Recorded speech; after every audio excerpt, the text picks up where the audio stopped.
Friends, तो आज हम देखते हैं सेक्शन 376 सीआरपीसी बीएनएसएस 470 छोटे मामलों में अपील का न होना।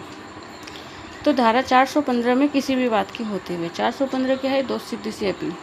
ठीक है, तो अपील कैसे की जाएगी? 415 क्या बता रही है कि हाई कोर्ट की जो अपील है वो सुप्रीम कोर्ट में, सेशन कोर्ट की हाई कोर्ट में और अदर कोर्ट्स मजिस्ट्रेट्स के कोर्ट्स की अपील सेशन कोर्ट में की जाएगी। तो 415 में किसी बात के होते हुए भी दोषसिद्ध व्यक्ति की जो अपील है वो इन मामलों में, ये जो प्रोविजंस बता रखे हैं, इन मामलों में नहीं होगी। कब नहीं होगी? तो इसका क्लोज फर्स्ट कह रहा है कि जहां उच्च न्यायालय ने केवल 3 माह से अनधिक की अवधि का कारावास, 3 महीने से अधिक नहीं होने वाला, 3 माह तक का कारावास या उससे कम का कारावास दिया है, या 1000 रुपये का जुर्माना अधिरोपित किया है, या कारावास अथवा जुर्माना दोनों का दंडादेश पारित किया है, तो ऐसे मामलों में अपील नहीं की जाएगी। और जहाँ की सेशन न्यायालय ने 3 महीने से अनधिक की अवधि का कारावास, जुर्माने की रकम सेशन के मामले में हो गई 200 रुपये, हाईकोर्ट के मामले में 1000 रुपये। 200 रुपये से अनधिक का जुर्माना, कारावास और जुर्माना दोनों का दंडादेश पारित किया है। खंड ग कह रहा है कि जहां जेएम फर्स्ट ने 100 रुपये से अनधिक अवधि का जुर्माना पारित किया है, जुर्माने का दंडादेश दिया है, तो ऐसे मामले की अपील नहीं होगी। और साथ में किसी समरी ट्रायल में विचारित किसी मामले में जो सशक्त मजिस्ट्रेट है, कौन है? सीजे, वो ये जेएम फर्स्ट और JM second authorised bye CJM. तो इन्होंने क्या 200 रुपये से अनधिक अवधि के जुर्माने का दंडादेश पारित किया है, तो ऐसे मामले में अपील नहीं होगी। परंतु प्रोवाइजो इसका कह रहा है यदि किसी दंडादेश के साथ कोई अन्य दंड मिला दिया जाए, ये जो दंडादेश हैं इसके साथ अगर कोई अन्य दंड मिला दिया जाए तो ऐसे दंडादेश के विरुद्ध अपील की जा सकेगी।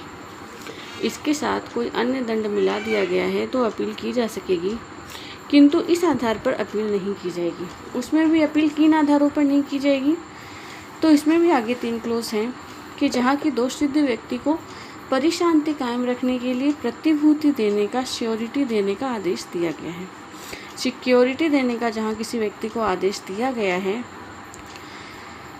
किस चीज़ के लिए? टू कीप इन पीस, परिशांति कायम रखने के लिए। तो अगर ऐसा जो दंडादेश है वो ऊपर वाले जो विहित दंड है उनके साथ दिया गया है, तो ऐसे मामले में कोई अपील नहीं होगी।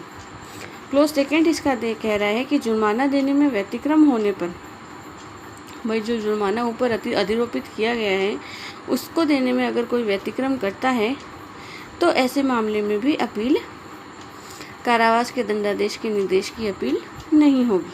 ठीक है। और थर्ड है कि जहाँ की जुर्माना 1 से अधिक दंडादेश पारित किया गया है, यदि अधिरोपित जुर्माने की कुल रकम उस मामले के बाबत जिसमें इसमें पूर्व रकम निर्दिष्ट है, तो ऐसे मामले में भी अपील नहीं होगी। तो जहाँ की जुर्माना 1 से अधिक दंडादेश पारित किया गया है और कुल रकम जो है वो जो ऊपर वाली रकम बताई गई है उससे अधिक नहीं है, तो इस मामले में क्या नहीं होगी? ऐसे मामले में अपील नहीं की जाएगी। आगे है क्लोज 377 सीआरपीसी 418 राज्य सरकार के द्वारा दंडादेश के विरुद्ध अपील। राज्य सरकार के द्वारा दंडादेश के विरुद्ध अपील क्या होगी? उपधारा 2 में जैसा उपबंधित है उसके सिवाय राज्य सरकार उच्च न्यायालय से भिन्न किसी भी न्यायालय के द्वारा किए गए विचारण में दोष सिद्धि के मामले में लोक अभियोजक को दंडादेश की अपर्याप्तता के आधार पर उसके विरुद्ध, उपधारा 2 में जैसा बता रखा है, आगे हम पढ़ेंगे। उसके सिवाय राज्य सरकार क्या करेगी? उच्च न्यायालय से भिन्न किसी न्यायालय ने दोष सिद्धि के किसी मामले में किसी लोक अभियोजक को दंडादेश की अपर्याप्तता के आधार पर, कि दंडादेश दिया गया दंडादेश जो है वो अपर्याप्त है। सेशन कोर्ट में यदि दंडादेश किसी मजिस्ट्रेट के द्वारा दिया जाता है तो सेशन कोर्ट में अपील की जाएगी। उच्च न्यायालय में यदि किसी अन्य न्यायालय के द्वारा, तो न्यायालय कौन सा हो गया? सेशन न्यायालय के द्वारा अपील प्रस्तुत करने का निर्देश दे सकती है। तो दंडादेश की अपर्याप्तता की अपील कहाँ होगी? मजिस्ट्रेट के न्यायालय की तो सेशन कोर्ट में होगी, अदर कोर्ट्स की होगी हाई कोर्ट में। ठीक है। और इसकी पैरवी कौन करेगा? लोक अभियोजक। क्लोज सेकेंड इसका कह रहा है कि यदि किसी दोष सिद्धि किसी ऐसे मामले में है जिसमें अपराध का अन्वेषण इस संहिता से भिन्न किसी केंद्रीय अधिनियम के अधीन अपराध का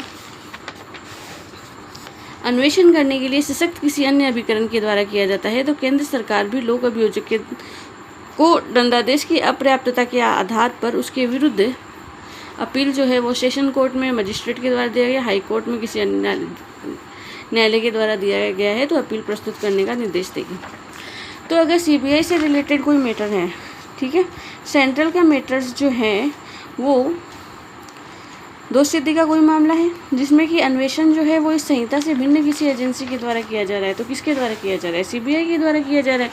सीबीआई किसी मामले में अन्वेषण कर रही है तो उसमें भी लोक अभियोजक जो है वो अपील कौन से न्यायालय में करेगा? दंडादेश की अपर्याप्तता की, भाई दिया गया दंडादेश सफिशिएंट नहीं है और दिया जाना चाहिए, तो कहाँ करेगा? सेशन की हाई कोर्ट में और हाँ मजिस्ट्रेट के न्यायालय की सेशन में और अदर कोर्ट्स की हाई कोर्ट्स में। अदर कोर्ट्स कौन से आ गए? सेशन कोर्ट्स, अपर सेशन न्यायालय, तो इनकी हाई कोर्ट्स में।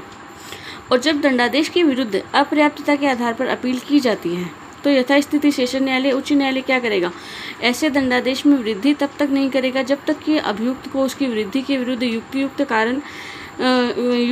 अवसर न दे दिया गया हो। भाई ये तुम्हारा दंड बढ़ाया जा रहा है तो तुम अपने बचाव की युक्तियुक्त अवसर बताओ, ठीक है, तुम अपना डिफेंस कर सकते हो। जब तक कि ऐसा अवसर उसे नहीं दिया जाए और यह कारण दर्शित करते समय अभियुक्त अपनी दोष मुक्ति के लिए दंडादेश में कमी के लिए अभिवचन कर सकता है। और जब वह ऐसा युक्तियुक्त कारण कर देता है अभियुक्त, तब वह अपनी दोष मुक्ति के लिए भी अपील कर सकता है, उसके लिए भी अभिवचन कर सकता है। और दंडादेश में कमी किन कारणों से की जानी चाहिए ये मैटर्स भी कोर्ट्स के सामने रख सकता है।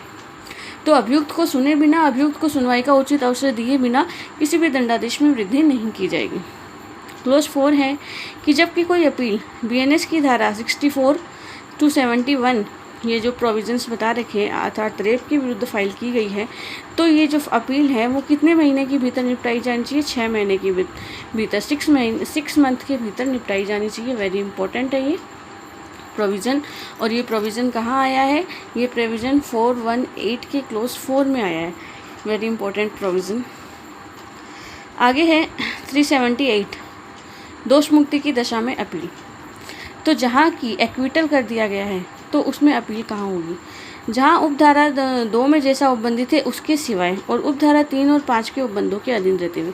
उपधारा 2 में जैसा लिखा गया है उसको तो छोड़कर उसके सिवाय, और उपधारा 3 और 4 में जो प्रोविज़न बताए गए हैं उनके अनुरूप, उनके अधीन रहते हुए क्या होगा? जिला मजिस्ट्रेट जो है वो किसी भी मामले में लोक अभियोजक को किसी संज्ञेय और अजमानती अपराध की बाबत किसी मजिस्ट्रेट के द्वारा पारित किसी दोष मुक्ति के आदेश से सेशन न्यायालय में अपील प्रस्तुत करने का निर्देश देगा। सबसे इम्पोर्टेंट सेक्शन है, बारीकी से समझने वाली सेक्शन है। तो ये सेक्शन क्या कह रही है? ऑथराइज्ड कोर्ट कौन सा है? जिला मजिस्ट्रेट। क्या करेगा?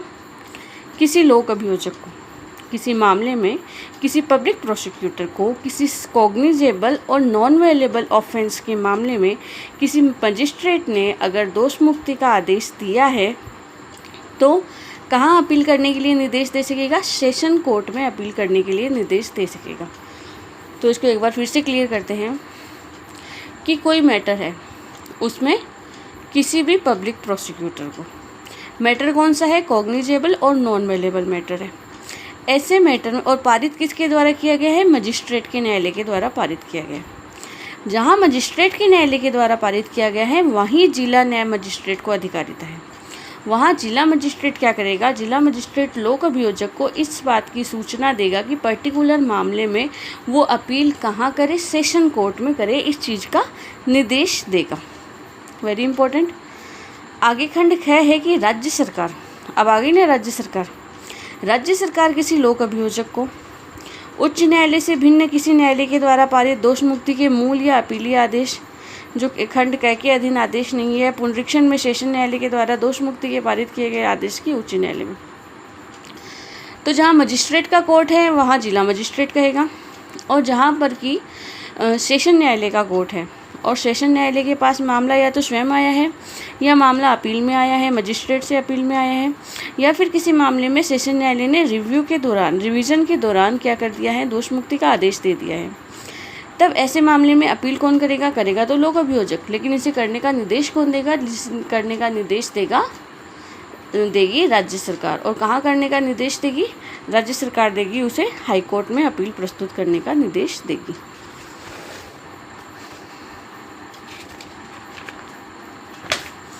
आगे है इसका क्लोज 2 कि ऐसी किसी दोष मुक्ति का आदेश किसी ऐसे मामले में पारित किया जाता है जिसमें आपराधिक संहिता से भिन्न किसी सीबीआई के द्वारा किया गया है, तो इसमें लोक अभियोजक को कौन देखा। ठीक है ना, ये क्लोज 2 यही है कि क्लोज 2 के सिवाय तो क्लोज 2 में वही है कि जहाँ किसी मामले का इन्वेस्टिगेशंस जो है मामला जो है वो सेंट्रल गवर्नमेंट के पास है और वो भी सीबीआई के पास है, तो उसमें किसको दिया जाएगा। दोष मुक्ति के मामले में मजिस्ट्रेट के न्यायालय के द्वारा दिया गया है, तो सेशन न्यायालय में।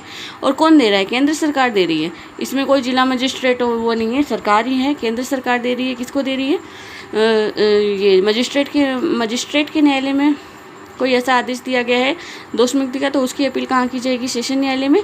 और ये निर्देश किसको दिया जा रहा है, लोक अभियोजक को। और जहाँ की किसी अन्य न्यायालय में है या सेशन कोर्ट में है, तो वहाँ से उच्च न्यायालय में जाने के लिए आदेश जो है वो किसे दिया जाएगा, लोक अभियोजक को बोला जाएगा। और किसके द्वारा बोला जाएगा, केंद्र सरकार के द्वारा बोला जाएगा। क्लोज फर्स्ट में 2 अथॉरिटी थी, जिला मजिस्ट्रेट और राज्य सरकार, इसमें ओनली राज्य सरकार ही है। बस इतना सा डिफरेंस है, बाकी सारी वही क्लोजेस हैं।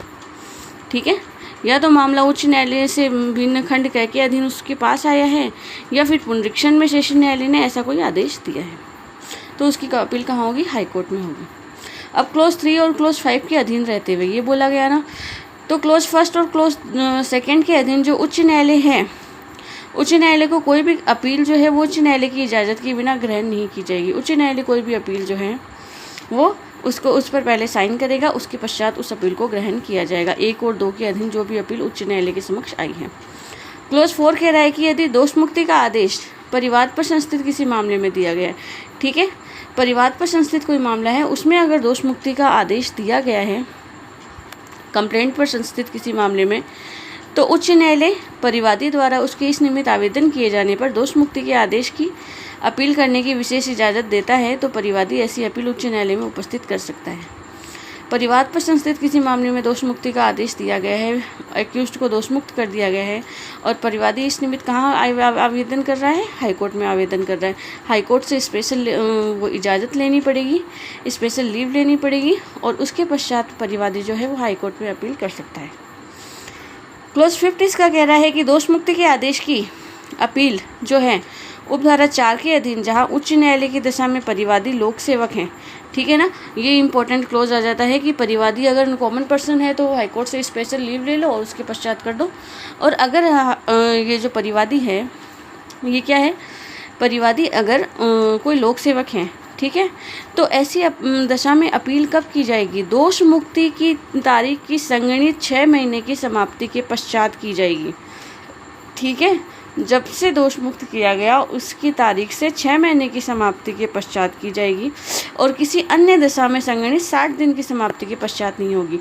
ये 60 दिन की अवधि जो है वो कॉमन पर्सन के लिए है, और ये 6 महीने की अवधि जो है वो किसी पब्लिक सर्वेंट के लिए है, लोक सेवक के लिए। तो लोक सेवक अगर इस निमित्त क्लोज 4 में आवेदन करता है तो जब से दोष मुक्ति की गई तब से 6 महीने के भीतर आवेदन कर सकता है अपील फाइल करने के लिए। और कॉमन पर्सन अगर करता है तो वो कब तक कर सकेगा, 60 दिन की अवधि, 2 महीने का समय दिया जाएगा। 2 महीने के पश्चात वो अपील ग्रहण नहीं की जाएगी। अपील के लिए याचिका जो है अपील दायर करने की वो ग्रहण नहीं की जाएगी। क्लोज 6 इसका कह रहा है कि यदि किसी मामले में दोष मुक्ति के आदेश से अपील करने की विशेष इजाज़त दिए जाने के लिए उपधारा 4 में जो आवेदन है वो नामंजूर कर दिया गया, तो दोष मुक्ति के आदेश से उपधारा 1 और 2 में कोई अपील नहीं होगी। अगर ऐसा कोई आवेदन परिवादी ने किया हाई कोर्ट से और हाई कोर्ट ने सर्कमस्टांसेस को देखते हुए, मैटर्स को देखते हुए ऐसे आवेदन पर अपनी सहमति देने से इनकार कर दिया, तो इसकी कोई अपील क्लोज 1 और क्लोज 2 में नहीं होगी। Very very very important section है, इससे मेजर क्वेश्चंस, माइनर क्वेश्चंस सब बनते हैं।